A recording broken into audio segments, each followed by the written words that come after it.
여러분 반갑습니다. 하나님께서 여러분의 마음을 위로하시고 치유하시고 살려주시고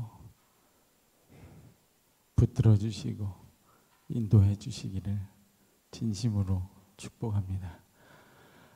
제가 오늘 하고 싶은 것은 뭘 가르치겠다는 생각을 내려놨어요. 그리고 사실은 제가 고민해 오던 거를 조금 함께 나누면 좋겠다. 혹시 여러분 중에 공감할 수 있는 분들이 있으면 좋겠다. 그런 생각을 했어요. 주제는 은혜와 양심이라는 주제입니다. 우리 양 목사님께서 저를 부르셨을 때 제가 물어봤어요. 여러분 청중이 여러분 중에 교회 다니는 분들이 얼마나 되고 또 기독교를 전혀 모르는 분이 얼마나 되느냐 그랬는데 교회 다니는 분들이 한 30, 제가 나가면 안 되네. 이렇게 걸어 다니면 가끔 화면 밖으로 나가더라고요. 제가 없어져요. 그래서 그냥 여기 있는 게 낫겠네. 괜찮아요? 그 30%는 교회를 다니고 나머지 한 70%는 교회 다니지 않는다. 그런 얘기를 들었어요. 교회를 다니는 분들에게 제일 익숙한 단어는 아마 은혜일 거예요. 그게 무슨 말인지 전혀 모르겠다. 기독교에 관심이 없고 또 기독교를 모르는 분들은 은혜라는 말이 익숙하지 않죠.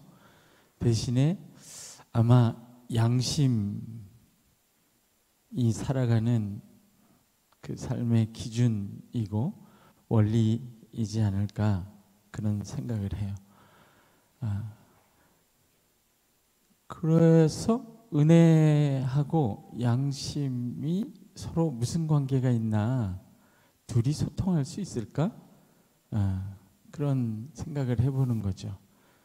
여기에서 교회 다니시는 학생들하고 교회 다니지 않는 기독교를 모르는 사람하고 정말 의미 있는 진지한 대화가 가능할까? 그거를 주제로 바꾸면 은혜와 양심이 서로 소통할 수 있을까? 입을 맞추려면 좀 오래 걸리겠죠? 소통할 수 있을까? 그런 이야기를 해보려고 하는 거예요. 이런 주제를 제가 생각하게 된 거는 제가 쓴 책이 하나 있는데 책 제목이 십자가와 선한 양심이에요. 십자가와 선한 양심이라는 제목인데 십자가는 우리가 잘 듣는 대로 은혜에 관련된 것이죠. 제가 왜 책 제목을 이렇게 붙였냐면 교회 다니면서 십자가를 이야기하는 사람들, 저를 포함해서 많이 봤는데 예수 믿는다는데 양심이 되게 없네? 그런 경우를 많이 봤어요. 저도 포함해서 왜 하나님의 은혜를 안다는 사람들이 양심이 없지? 그런 질문을 하게 되어서 이런 책을 썼다고 할 수 있어요. 시간이 이렇게 빨리 가는군요. 반대로 세상을 보면 은혜를 전혀 모르고 교회 다니지 않고 그런데도 예수 믿는 사람보다 양심이 굉장히 탁월하다 이렇게 느끼는 경우가 많이 있었어요. 그래서 저는 그게 궁금했어요. 왜 교회 다니는 사람들은 종종 양심을 잃어버리고 교회 다니지 않는 사람 중에는 그렇게 양심이 탁월한 사람들이 있는지 그거를 생각해 보려고 했던 거예요. 먼저 은혜라는 말을 조금 설명해 보려고 해요. 핸드폰보다는 이게 재밌을 것 같은데 은혜라는 말을 처음으로 제가 생각하게 될 때가 제가 어렸을 때 동네에서 좁은 골목에서 축구공을 찰 때였어요. 공을 신나게 찼는데 그 공이 동네 그 골목 어귀에 있는 유리창에 맞았어요. 어떤 미장원에 있는 유리창인데 그 유리창이 깨졌어요. 아주 큰 유리창이. 저희 어머니가 굉장히 무서운 분이셨거든요. 그래서 나는 이제 죽었구나. 그래서 친구들한테 먼저 작별 인사를 했어요. 12살쯤이었는데 얘들아 나는 먼저 간다.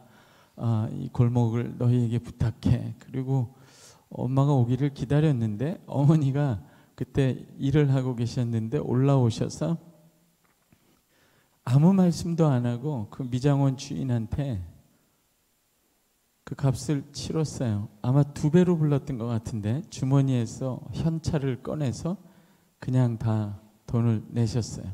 그리고 제 손을 잡고 집으로 걸어갑니다. 도살장에 끌려가는 어린 양이 이제 죽었다. 그렇게 생각하고 들어갔는데 방 안에 저를 앉혀놓고 어머니는 부엌에 가셔서 요리를 하기 시작했어요. 1년에 한 번 먹는 왕새우 카레라이스였어요. 여러분은 지겹죠? 저는 어렸을 때 그거를 1년에 한 번 먹었어요. 왕새우 카레라이스. 그거를 어머니가 부엌에서 하고 있는 거예요. 유리창을 깨먹은 나한테. 그래서 먹이고 죽이시려나 보다. 먹고 죽자. 그리고 기다렸는데 어머니가 왕새우 카레를 가지고 올라오셨어요. 그래서 그거를 맛있게 먹었는데 추운 겨울이라서 너무 추워서 그냥 자버렸어요. 자고 일어났는데 내가 살아있더라고요. 아직 우리 동네예요. 그래서 우리 어머니한테 안 물어봤어요. 엄마 왜 날 안 때렸어? 바보예요? 그걸 물어보게? 왜 긁어 부스럼을 만들겠어요? 그냥 가만히 있었어요. 그리고 나서 여러분처럼 대학생이 되었을 때 어느 날 물어봤죠. 어머니 그때 저를 왜 안 때리셨어요? 그랬더니 너무 불쌍했대요. 어린아이가 추운 겨울에 멀리 가지도 못하고 골목에서 공차는 게 안 돼 보였다. 그렇게 이야기를 했어요. 은혜라는 건 내가 받아야 될 대접의 정반대 호의로운 대접을 받는 거예요. 나는 잘못해서 형벌을 받아야 되는데 그 반대로 잔치상을 열어주는 거예요. 어떻게 보면 조금 불공정하죠? 불공정하긴 하지만 그 은혜가 그 밑에 토대가 되는 거예요. 그 은혜가 없다면 우리는 다시 정의롭게 살 마음, 양심을 가지고 살아볼 마음도 아마 생기지 않을 수도 있어요. 성경에 보면은 이런 비유가 하나 있어요. 포도원의 비유라는 건데 제가 얘기를 하나 건너뛰었어요. 잘 안 보이는군요. 어떤 부자가 이런, 여러분 알바할 텐데 이런 주인 없을 거예요.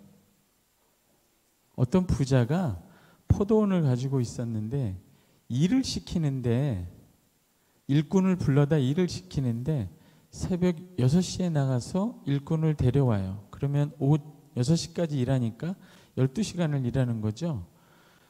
내가 10만 원 줄 테니까 우리 포도원에 와서 일해라. 6시에 나가서 불렀어요. 9시에 나가서 또 불렀어요. 우리 포도원에 와서 일하라. 그 다음에 12시에 나가서도 불렀고 여러분 3시에 나가서도 불렀어요. 심지어 오후 5시에 1시간 전에 나가서 불렀어요. 가보니까 아직 인력사무소에서 놀고 있는 사람들이 있는 거예요. 저 사람들 하루 품삯 10만 원 못 받으면 집에 가서 가족들하고 어떻게 먹고 살지? 아마 그런 생각을 했을지 몰라요. 오후 5시에 불러서 포도원에 들여보내서 일을 했어요. 그리고 6시에 돈을 주기 시작합니다. 돈을 줄 때 모두가 쳐다보는 앞에서 오후 5시에 부른 사람부터 돈을 줘요. 10만 원을 줍니다. 오후 3시에 온 사람에게도 10만 원을 주고, 그렇게 해서 오전 6시에 온 사람에게도 10만 원을 줬어요. 누가 제일 화가 날까요? 공정으로 생각하면 누가 제일 화가 나요? 대답 안 하실 줄 알았어요. 괜찮아요. 내가 다 하고 갈게요. 여러분 하시는 거 하고 전 저 하는 거 하고 한번 가고 그러면 되지 뭐. 오전 6시에 온 사람이 제일 화가 나요. 난 12시간 일했단 말이에요. 근데 1시간밖에 일하지 않은 저 사람도 10만 원을 준다고? 그러니까 주인이 이렇게 해요. 이 사람아, 내가 당신하고 약속한 건 처음부터 10만 원이었어. 난 공의롭게 한 거야. 내 돈이니까 내가 원하는 대로 줄 수 있어. 너한테는 10만 원 약속했으니까 너한테는 공정하게 한 거야. 그러나 오후 5시에 온 사람에게 10만 원을 준 거예요. 누가 제일 기뻤겠어요? 횡재했다. 와, 이건 진짜 땡이다. 복권 탔다. 누가 그렇게 생각했어요? 오후 5시에 온 사람은 그렇게 생각했을 거란 말이죠. 그런 게 은혜죠. 예수님은 이 이야기를 가장 이상적인 사회, 하나님의 나라가 이거하고 비슷할 거라고 얘기해서 하신 거예요. 공의, 공정, 여러분 좋아하죠? 그게 필요해요. 그러나 은혜가 토대가 되는 사회라야 그 공정도 의미가 있다. 그런 뜻으로 이야기한 거예요. 그래서 제가 잠정적으로 내린 결론은 우리가 양심, 공정, 정의. 교수님, 쟤는 5번이나 빠졌는데 왜 F를 안 주시나요?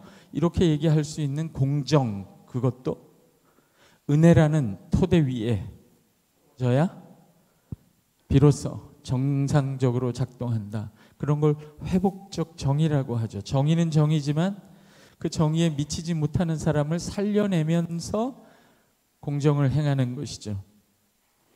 그래서 흥미로운 책 제목이 하나 있어요. 잘 안 보이지만 마이클 샌들이라는 교수님 아시죠? 정치 철학자인데 하버드 대학 교수인데 책 이름이 공정하다는 착각이에요. 그리고 여기서 능력주의를 얘기합니다. 저는 여러분의 세대가 가장 중요한 가치가 공정일 거라고 생각해요. 제 시대는 공정이 아니었어요. 제 나이를 들으면 놀지 않을지 어쨌든 뭐 관심이 없으니까. 제 시대는 민주화가 아주 중요한 화두였어요. 여러분은 공정일 거예요. 능력주의라고 하는 거. 내가 내 실력을 가지고 공정하게 경쟁해서 이 자리를 얻었는데 그걸 내가 왜 뺏기냐는 거죠. 내가 가장 정당하게 주장할 수 있는 권리라는 거죠. 누구든지 공정한 룰을 지켜서 자리에 오르지 않으면 그건 반칙이라는 거죠. 능력주의예요. 내가 능력으로 최선을 다해서 내가 이룬 것, 그것으로 모든 것을 결정하겠다는 거죠. 그런데 문제가 생겨요. 태어날 때부터 금수저인 아이들이 있어요. 이런 아이들은 인턴을 해도 아버지 친구 연맥을 따라서 흙수저 아버지는 인맥이 없어요. 그 아들이 대학생이 인턴을 가려도 소개해줄 아버지 친구 회사가 없다고요. 따라오세요. 애초에 출발선상을 뒤에서 출발하면 공정하다는 말이 무색하게 돼요. 따라오세요. 그래서 마이클 샌들이라는 사람이 이런 이야기를 합니다. 능력주의적 인재 선별은 우리의 성공은 오로지 우리가 이룬 것이라고 가르쳤고 그만큼 우리는 서로에게 빚지고 있다는 느낌을 잃게 되었다. 일의 존엄성을 회복함으로써 우리는 능력의 시대가 풀어버린 사회적 연대의 끈을 다시 매도록 하여야 한다. 이렇게 얘기해요. 내가 재능을 받은 것도 이 사람 표현으로, 이분은 기독교인이 아니에요. 내가 재능을 받은 것도 운이라고 생각해야 된다는 거예요. 그런 재능을 발휘하여 이런 대가를 공정하게 받는 사회에서 사는 것도 운이라고 말하는 거예요. 제 표현으로 하면 은혜죠. 근데 운이라고 생각해야 한다는 거예요. 이걸 잊으면, 여러분 기생충 영화 봤습니까? 지금은 죽었죠. 그 배우가 이선균 박사장. 그 박사장이 송강호에게, 그 가난한 송강호에게 늘 하는 말이 있어서, 선을 넘지 마. 난 선 넘는 게 제일 싫어. 아무리 공정해도요, 시작하는 출발점이 다르면, 우리 아버지가 흙수저면 금수저하고 못 만납니다. 공정하게 경쟁해도 결과가 다르기 때문에 이 사회에서 가난한 사람과 부자는 선이 있어서 그 선을 넘지 못하게 됩니다. 그래서 공정이라는 착각이라고 이야기한 거예요. 여러분, 오래전에 인천공항에서 인천공항의 비정규직 노동자들을 정규직으로 바꿔주자라고 했을 때 가장 많이 반대했던 사람들이 누굴까요? 아까 말했던 6시에 와서 일했던 사람, 정규직 노동자들이요. 내가 어떻게 해서 이 자리까지 왔는데, 내가 어떻게 해서 세종대에 왔는데, 내가 어떻게 해서 이 직장을 얻었는데 비정규직을 아무런 경쟁도 없이 정규직으로 넘겨준다고? 맞아요, 여러분. 공정은 중요한 원칙입니다. 그러나 공정의 토대가 은혜라는 사실을 잊으면 사회는 잔인하게 될 수밖에 없습니다. 우리가 여러분, 여기 운동장이 어디 있는지 모르지만 거기서 100m 달리기를 하죠. 공정하게 출발하고 100m 달리기를 뜁니다. 그런 공정한 시합을 할 수 있는 것은 누군가가 땀을 흘려서 거기에 운동장과 경기장을 만들어 놨기 때문이에요. 저와 여러분이 이 사회에서 공정한 경쟁을 할 수 있는 이유는 불공정한 시대에 자기를 희생하며 이 공정한 사회를 만들기 위해서 피땀 흘린 여러분의 아버지, 어머니, 앞세대가 있었기 때문이에요. 여러분은 그분들을 틀딱이라고 부르지만 그분들은 이 공정한 사회를 만들기 위해서 불공정한 사회를 견뎠다는 사실을 잊으면 안 되는 거예요. 그래서 우리가 순국 선열들에게 묵념하는 거죠. 공정도 좋은데 그 공정에서 이길 수 없는 사람에 대한 긍휼, 연민이 있어야 공정도 의미가 있다고 생각해요. 그래서 양심, 공정, 우리가 좋아하는 이런 원칙, 우리가 다른 사람한테 들이대는 이 잣대, 그 밑에는 은혜, 사실은 이 모든 것이 거저 주어진 은혜라는 전제가 있어야 합니다. 그래서 제 표현으로 하면 은혜는, 여러분 교회 안 다니면 잘 모르지만 은혜는 양심의 토대이다. 공정의 토대이다. 전 그렇게 얘기하고 싶어요. 하지만 세상은 은혜를 잘 기억하지 않습니다. 무한 경쟁의 지옥 속이에요. 공정의 원칙밖에 없습니다. 그게 우리가 서로에게 이렇게 살벌한 이유이죠. 경쟁해야 되니까요. 누군가는 A 받을 때 누구는 B를 받을 수밖에 없는 공정한 경쟁의 관계 속에 들어있기 때문에 모든 것을 선물로 주고받을 수 있는 은혜, 진짜 친구 관계는 만들기 어려운 거예요. 그래서 세상은 은혜보다는 공정, 정의, 양심 이런 단어에 더 익숙합니다. 양심이라는 거는요, 모든 사람이 보편적으로 갖고 있는 선악의 판별 기준이에요. 한국 사람, 미국 사람 이런 거 따지지 않고 중국 사람 따지지 않고 모든 사람들이 보편적으로 마음에 갖고 있는 공정한 정의에 대한 의식, 도덕적 의식입니다. 좀 방해같이 됐네. 강의였나?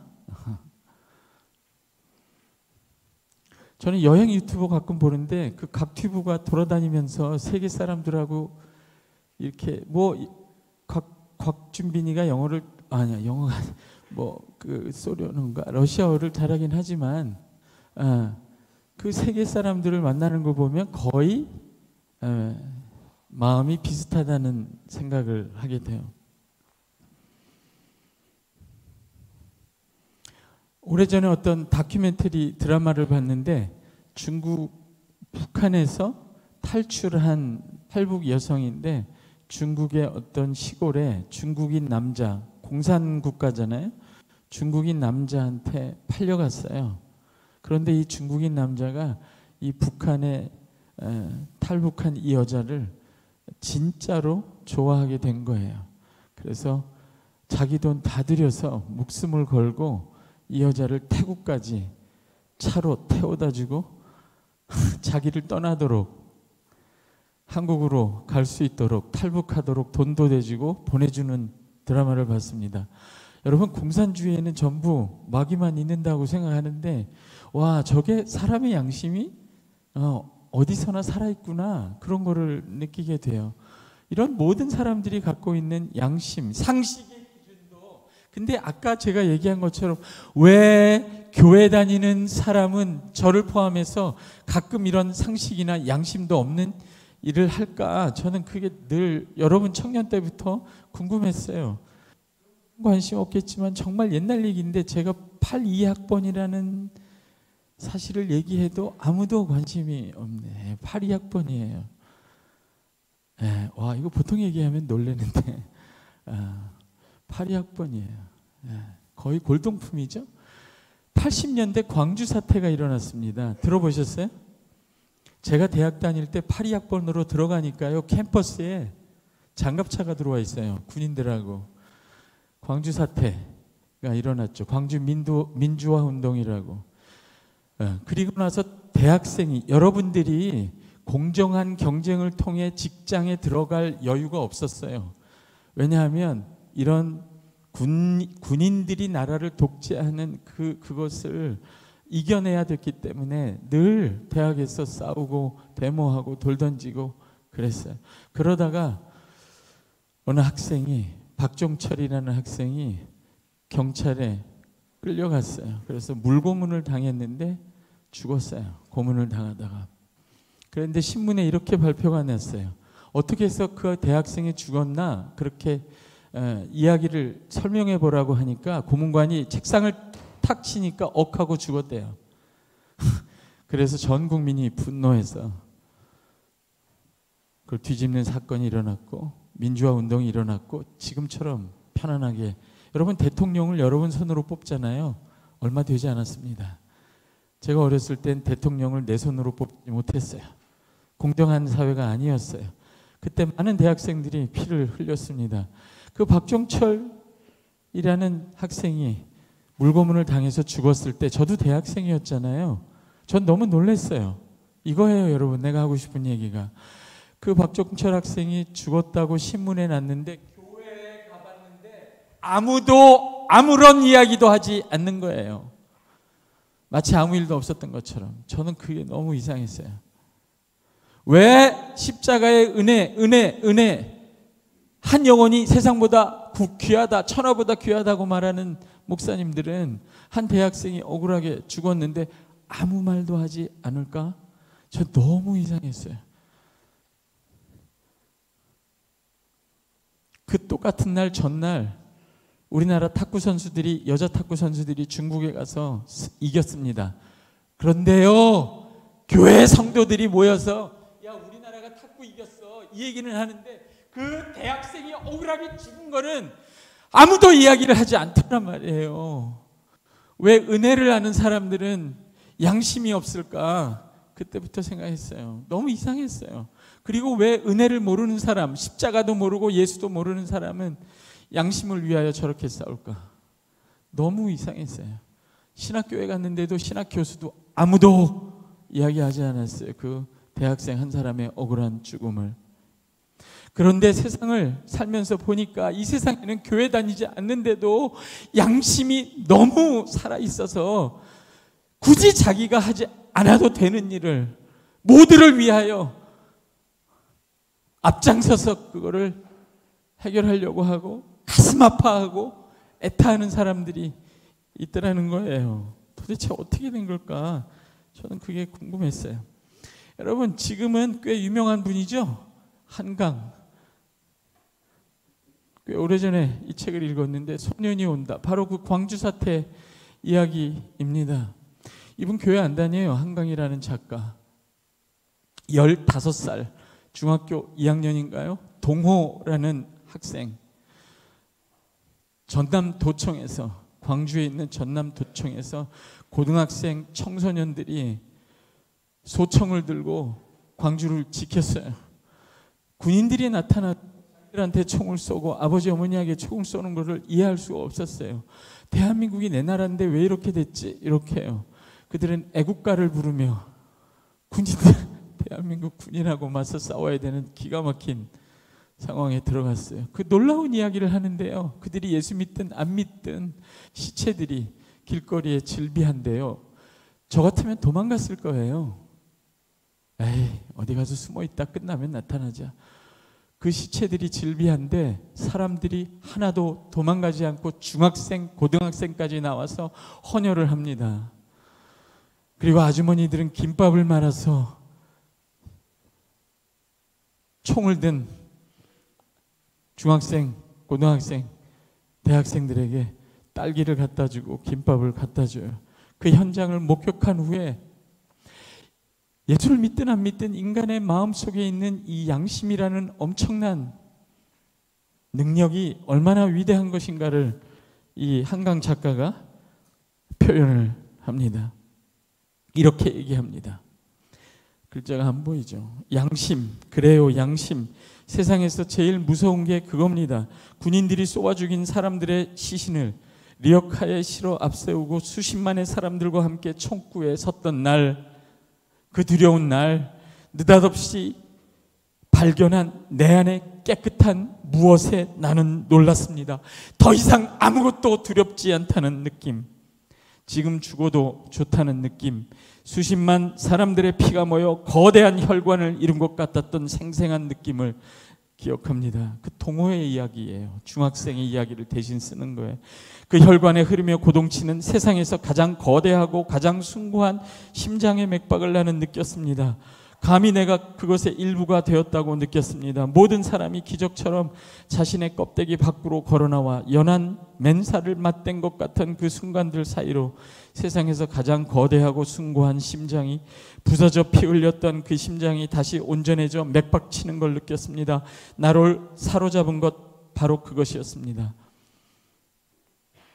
선생님은 압니까? 자신이 완전하게 깨끗하고 선한 존재가 되었다는 느낌이 얼마나 강렬한 것인지, 양심이라는 눈부시게 깨끗한 보석이 내 이마에 들어와 박힌 것 같은 순간의 광휘를, 저는 여러분도 그런 엄청난 비극의 사태가 오면 여러분 안에 눈부신 양심의 빛을 발견하게 될 거라고 믿어요. 그것이 하나님이 여러분에게 주신 선물입니다. 모두가 갖고 있어요. 모든 사람들이 그 양심을 갖고 있습니다.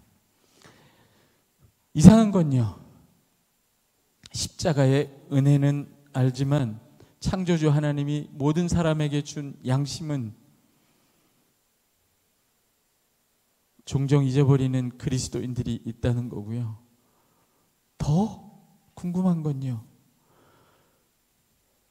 그 양심을 주신 하나님이 그 아들을 보내셔서 우리에게 은혜를 베푸셨는데, 그거는 모르지만 그 양심은 너무나 아름답게 붙들고 사는 사람들이 있다는 거예요. 저는 가끔 그런 생각을 해요. 그런 빛나는 양심을 가지고 사는 사람들이 정말 지옥에 가게 될까? 저는 그 답을 얘기하려고 하는 게 아니에요. 그 양심도 하나님이 주신 선물이라고 얘기하고 싶은 거예요. 그리고 그 은혜와 양심이 서로 다른 것 같은데, 베드로전서 16장을 보면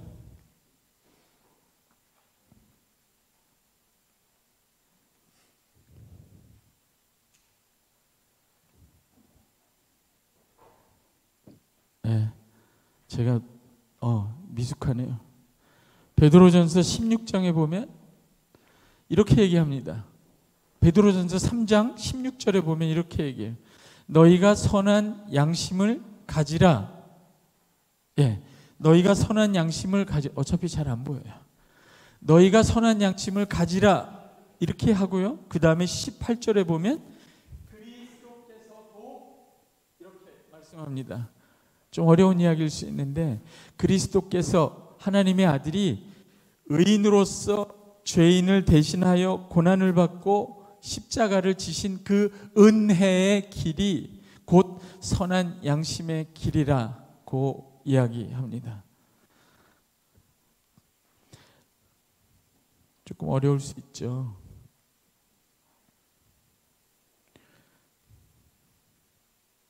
또 제가 실수했네요. 다 돌려버렸네. 그래서 헬라어로 말하면 순에이데시스라는 표현인데 원래 양심이라는 말의 의미는 함께 아는 것이라는 뜻입니다. 한번 혹시 따라해 보실래요? 함께 아는 것. 예.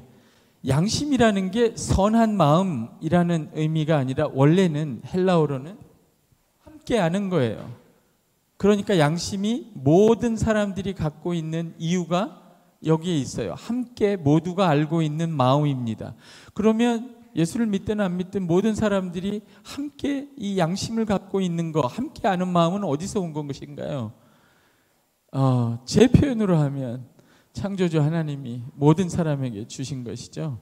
그런데 성경에서 말하는 은혜는 하나님을 믿는 사람과 함께, 믿는 사람들이 하나님과 함께 알게 된 새로운 마음인 거예요. 예. 그러니까 은혜도, 제 말은 은혜도 함께 아는 마음, 양심도 함께 아는 마음이라는 뜻입니다. 은혜라는 것은 그러니까 양심의 일종이에요. 양심의 하나, 함께 하는 거니까 하나님과 함께 알게 된 새로운 마음이라는 말이에요. 그래서 제가 하고 싶은 이야기는 은혜는 양심의 토대이고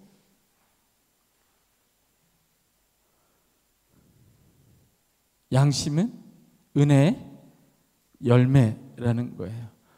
우리가 양심을 가지고 살아도 아까 얘기했듯이 공정을 원하며 살아도 은혜가 토대가 되지 않으면 공정이 되지 않습니다. 오히려 잔인하게 서로를 차별하고 파괴하는 무기가 됩니다.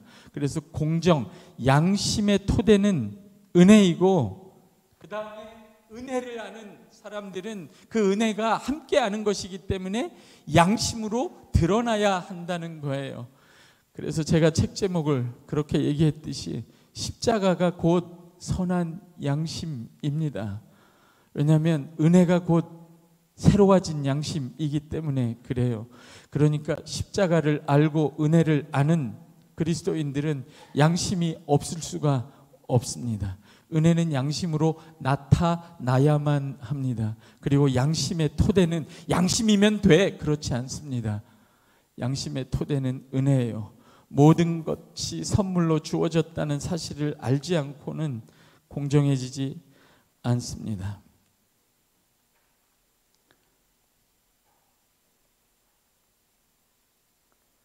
네, 여기 나오죠? 이거 안 보여요. 여러분 스카이캐슬이라는 유명한 드라마 아시죠? 거기 보면 검사 아버지가 쌍둥이 아들에게 선물합니다. 아버지가 아들에게 선물하는데 선물이 피라미드 모형이에요. 잔인하죠?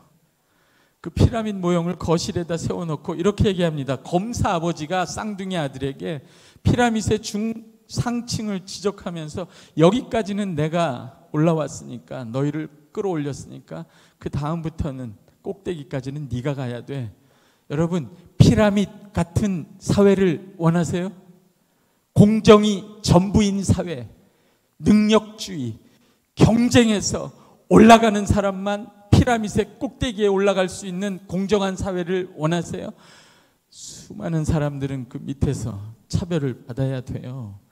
공정은 은혜를 품지 않으면 사람을 차별하고 죽이는 무기가 될 수 있다는 사실을 기억해 줬으면 좋겠어요.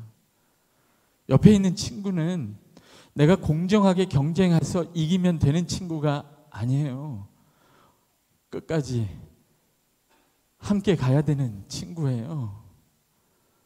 나고 하면 손잡아 일으켜서 같이 가야 되는 친구예요.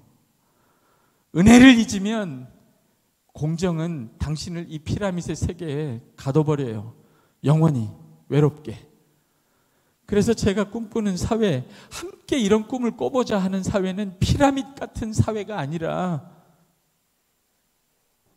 이 사회를 원래부터 떠받치고 있는 수없이 이 사회를 만들어낸 수많은 사람들의 희생과 은혜를 기억하며 뼈를 갈아서 나를 대학에 보낸 아버지, 엄마, 할머니, 할아버지의 사랑과 은혜를 기억하며 이런 에덴 동산 같은 사회가 되면 정말 좋겠다고 나는 생각해요. 무한 경쟁 속에서 소수만 탑에 올라가는 피라밋 같은 사회를 여러분이 꿈꾸지 말고 공정만이 아니라 은혜 안에서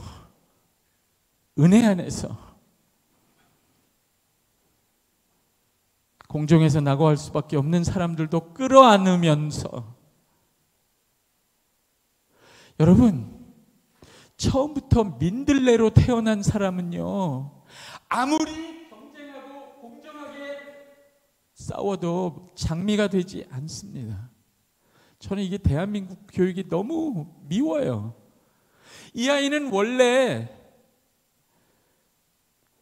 들꽃같이 태어난, 민들레같이 태어난 거예요. 안개꽃처럼 야들야들하게 서늘서늘하게 태어난 아이를 학교에서, 사회에서 빨간 장미로 만들려고 할 때 피라밋처럼, 수능이 뭐예요 여러분? 우리가 보는 시험들 능력주의에서 요구하는 게 뭐예요? 이렇게 여기가 동산이라면 전부 다양한 꽃이에요. 나라는 꽃은 다른 사람하고 다른 꽃입니다. 내가 안개꽃이면 저 사람은 백합이고 저 사람은 장미예요. 그런데 모두에게 장미가 되라고 요구할 수는 없는 거예요. 그러면 어떻게 돼요? 원래 장미 하나 있고 덜 빨간 장미, 덜 빨간 장미, 나중에는 민들레를 빨갛게 칠해야만 해요. 그러니까 그런 교육을 받고 고등학교 때까지 그런 교육을 받고 대학에 오면 자기가 누군지 모릅니다. 자기가 장미인 줄 알아요. 당신은 원래부터 들꽃이었어요. 나는 43등 하는 장미, 이렇게 돼버린 거예요. 그러니까 자기를 몰라요. 저는 그런 사회가 싫습니다. 은혜를 토대로 하는 각자의 자리에서 민들레, 오늘 내가 여러 개 해야 하는군요. 민들레가 장미가 되지 않아도 이런 사회는 버립시다 우리. 예, 피라밋 같은 사회는 잘 됐어요. 괜찮아요. 나도요. 됐어요. 예, 잘 됐네요. 이런 피라밋 같은 사회는 이렇게 해버리고 싶어요. 이렇게 한 걸로 합시다. 퍼포먼스로 하죠. 예, 이런 사회는 버리고 은혜를 토대로 해서 각자가 자기의 모습대로 살 수 있는 사회, 장미는 장미가 되고 민들레는 민들레로 피어나도 되는 사회, 그런 사회를 꿈꾸면 좋겠어요. 그런 사회가 언제 올까요? 아니, 그런 때가 언제 올 거예요? 그런 때는 이런 때일 거예요, 여러분. 양심이 은혜와 입맞추는 때, 공정만 부르짖지 않고 그 공정을 부르짖는 그 사람이 은혜를 끌어안는 때, 또는 은혜를 아는 사람이 양심을 끌어안는 때, 그때가 언제일까요? 잘 모르지만 그때가 올 때까지 저는 저와 여러분이 이런 마음을 갖고 살았으면 좋겠어요. 윤동주라는 시인이 있죠. 기독교인이었습니다. 일제 치하 때 공정하게 자기 뜻을 이룰 수 없을 때, 고난받고 희생해야 될 때, 그때 그 시인 윤동주는 양심을 가지고 살았어요. 바람에 흔들리는 나뭇잎 하나에도 괴로워했어요. 양심이 있으니까 괴로워했죠. 저는 이 마음을 갖고 사는 것이 은혜와 양심이 만나는 자리로 걸어가는 길이라고 생각합니다. 거기 이런 대목이 나와요. 죽는 날까지 하늘을 우러러 한 점 부끄러움이 없기를. 잎새 이는 바람에도 나는 괴로워했다. 별을 노래하는 마음으로 이거예요. 모든 죽어가는 것을 사랑해야지. 그리고 나한테 주어진 길을 걸어가야겠다. 오늘 밤에도 별이 바람에 스치운다. 모든 죽어가는 것들을 사랑해야지. 저는 거기에 은혜도 있고 빛나는 양심도 있다고 생각합니다. 여러분, 주변을 돌아보세요. 모든 죽어가는 것들을 사랑해야지. 거기에, 그 마음에 우리가 다 함께 자기 모습으로 행복하게 피어나는 세상, 그런 세상을 만들 수 있는 은혜와 양심이 만나는 그 자리가 있다고 생각합니다. 그런 세상에서 여러분과 마주치기를 진심으로 소원합니다. 끝까지 들어줘서 고마워요. 감사합니다.